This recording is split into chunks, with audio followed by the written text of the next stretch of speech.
this show going. This next comedian coming to the stage runs a show here in New York City called Laughing Matters NYC.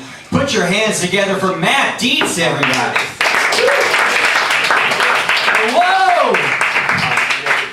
All right. I'm really excited to be here, guys. I just got back from visiting my parents, and my dad retired this week. Yeah, I'm really excited. I think I'm more excited than he is, because him retiring is one step closer to putting him in the home.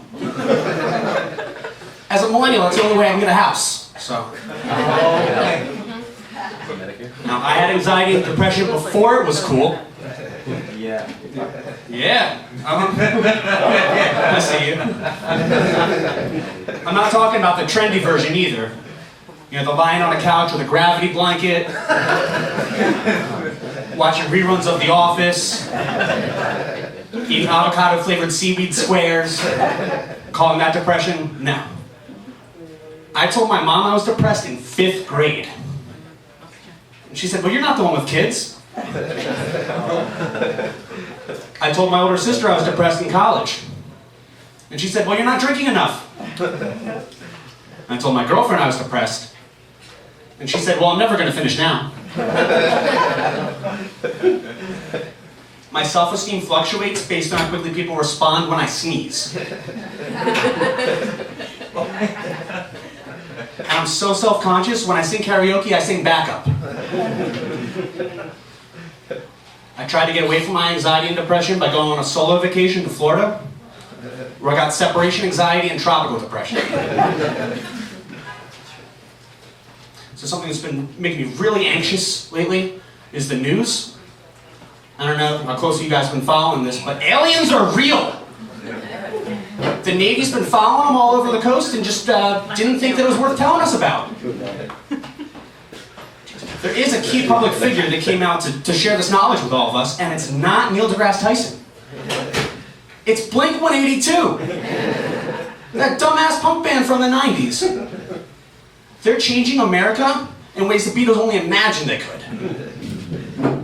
Tom DeLonge from Blink-182 went through all the small things to prove that aliens exist, and damn it, is he feeling this. So, I'm a nice guy. I would say compulsively nice. Most people are nice because they expect things. I'm nice because I prevent things. So, at work, I'm nice to everybody because, you know, when I know when your daughter's birthday is, it's harder to fire me.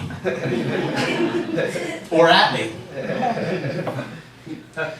It's really a public service. Like, I spent the last week just holding the door open after every Joker screening. You guys should thank me. It's preventative. Helping the community. It's hard because there's this whole nice guy syndrome out there, where guys are only nice to girls because they expect sex. So it's like, I complimented your hair. I can get a blowjob now?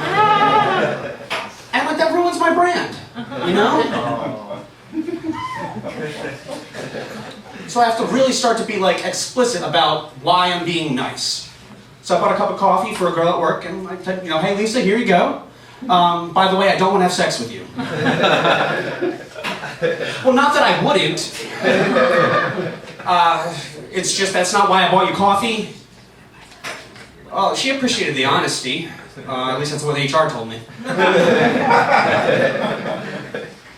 Oh, man. It's, I've always been a romantic. And when I came to New York, you know, I thought, you know, the city of love, there's so many people everywhere that I would just, you know, have my Disney princess moment, fall in love at first sight. And, well, it took like 3 days. Yeah, I was walking down the street, and this girl with these beautiful green eyes stared at me, and started to make a beeline for me, and I was like, this is it. This is my wife. I got this.